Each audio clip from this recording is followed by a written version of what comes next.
Pernahkah kamu mikir, kalau kita nabung 1 juta rupiah setiap bulan, butuh berapa lama sih buat sampai 1 miliar? Sebelum lanjut, jangan lupa like dan ikuti akun ini, agar mindset dan hidupmu berubah. Jawabannya, 83 tahun. Ya, 83 tahun. Kalau kamu mulai nabung dari umur 20, kamu baru bisa jadi miliarder di umur ke-103. Itu pun kalau kamu masih hidup. Gila kan? Ini nunjukin kalau cara-cara biasa yang kita tahu, kayak nabung dan kerja keras aja, ternyata nggak cukup buat bawa kita ke tujuan finansial yang besar. Banyak banget orang yang terjebak di pola pikir yang salah. Mereka berpikir, gue harus kerja lebih keras lagi. Atau gue harus lembur terus, biar dapat bonus.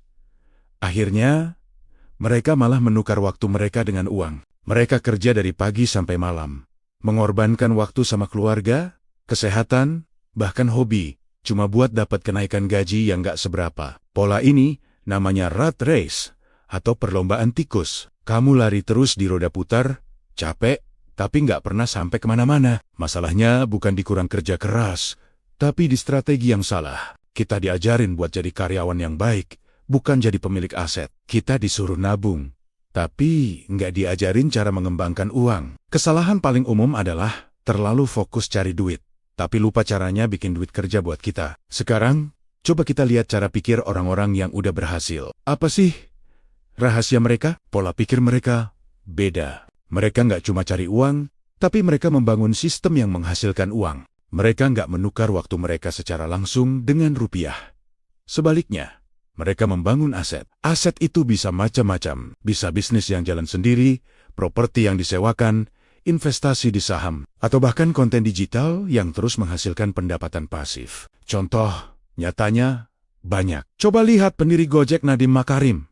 Dia nggak ngojek sendiri buat jadi kaya. Dia membangun platform, sebuah sistem yang menghubungkan jutaan driver dengan jutaan pelanggan. Dia menciptakan nilai, dan dari nilai itulah uang datang. Atau lihat Raditya Dika. Dia nggak cuma jadi penulis buku, dia membangun brand personal, membuat film, jadi YouTuber, stand-up comedian. Dia mengubah kreativitasnya jadi berbagai macam aset yang terus menghasilkan. Kuncinya adalah leverage atau daya ungkit. Mereka nggak cuma mengandalkan tenaga dan waktu sendiri. Mereka pakai daya ungkit dari teknologi, dari uang orang lain lewat investasi, atau dari waktu dan keahlian orang lain dengan membangun tim. Jadi, pertanyaannya bukan lagi bagaimana cara saya kerja lebih keras, tapi bagaimana cara saya membangun sistem atau aset yang bisa menghasilkan uang, bahkan saat saya tidur. Ini perubahan fundamental. Fokusnya pindah dari active income, yaitu pendapatan yang butuh kerja aktif, ke passive income, pendapatan yang datang dari aset yang kita miliki. Oke, terus gimana cara kita mulai menerapkan ini? Nggak perlu langsung bikin perusahaan raksasa kok, mulai dari yang sederhana. Coba ubah cara pandangmu. Setiap kali kamu mau beli sesuatu, tanya ke diri sendiri, ini aset atau liabilitas? Aset itu sesuatu yang masukin uang ke kantongmu.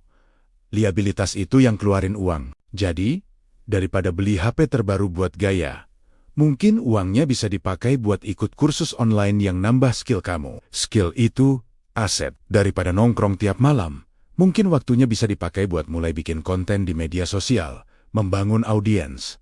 Audiens itu aset. Mulailah dengan satu hal yang kamu kuasai atau sukai. Jago desain?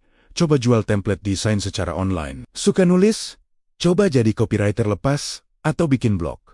Suka masak? Bikin channel resep masakan di YouTube. Kuncinya adalah mengubah skill dan waktu luangmu jadi sesuatu yang produktif dan bisa menghasilkan. Ini namanya membangun income stream atau aliran pendapatan baru. Awalnya mungkin kecil, nggak seberapa, tapi kalau ditekuni, aliran-aliran kecil ini bisa jadi sungai yang deras. Jangan lagi berpikir gimana caranya nabung 1 juta sebulan, tapi mulailah berpikir gimana caranya saya bisa nambah pendapatan 1 juta sebulan dari sumber yang baru. Jadi, setelah nonton video ini, coba deh kamu luangkan waktu sebentar buat merenung. Aset apa yang bisa kamu mulai bangun hari ini? Sekecil apapun itu, apa skill yang kamu punya yang bisa diubah jadi sumber pendapatan baru? Tulis jawabanmu di kolom komentar ya. Kita diskusi bareng. Siapa tahu ide kamu bisa menginspirasi yang lain. Jangan lupa simpan video ini biar bisa kamu tonton lagi kalau butuh pengingat. Terima kasih sudah nonton. Sampai jumpa di video selanjutnya.